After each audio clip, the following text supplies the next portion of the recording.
What's up, guys? Welcome back to Xbox Reforged here, and I've been watching Gamescom, and AMD had a pretty decent little showing there, and they announced FSR 3. Now, this is a feature that we've been waiting for a long time over in the PC space for the AMD graphics cards, and they have actually confirmed a whole bunch of cards all the way back to like the 5000 series, definitely through their 6000, 7000 series, and RTX cards over in 2000, 3000, and 4000 series. But they haven't announced a lot for APUs or something that might be like the ROG Ally or Steam Deck that we'll be looking into, but they did announce for the Xbox consoles. So it is confirmed for Series X and Series S that FSR 3 will be coming, that feature would be on the way for consoles.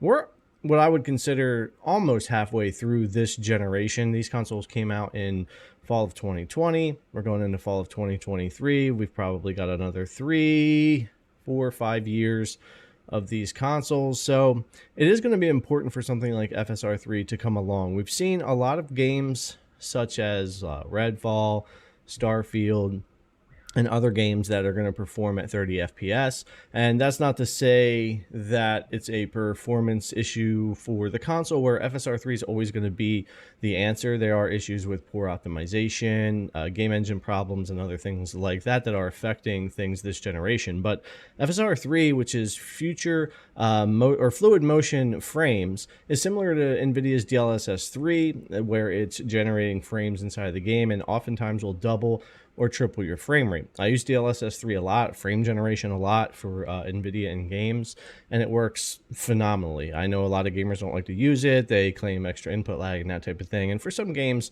that would matter. But most of the time, especially these campaign style games I play with frame generation, it makes a huge difference when it comes to the additional frames. I have something like Witcher 3 with ray tracing and everything on.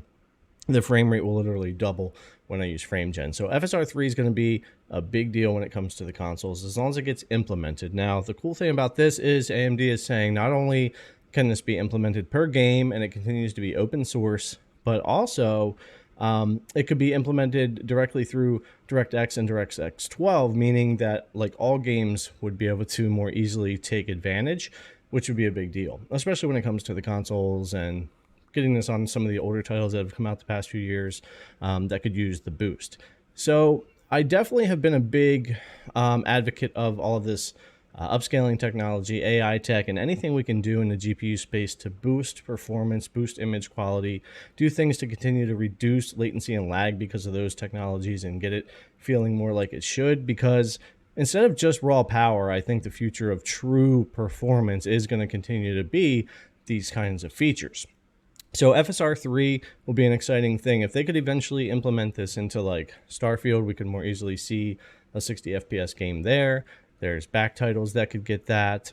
Future titles with like 4K and ray tracing would all of a sudden be able to more easily run at 60 or even 120 instead of at 30. So this could be really exciting tech to come to the Xbox Series consoles, and we'll definitely be keeping an eye on it. I'm really looking forward to testing out the first FSR 3 console game to hit, whatever that may be, a game that's already out or when it comes out or whatever. But anyways, guys, let us know what you think in the comments down below. Thanks a lot for coming to watch the video. We really appreciate it, and I'll see you guys in the next one.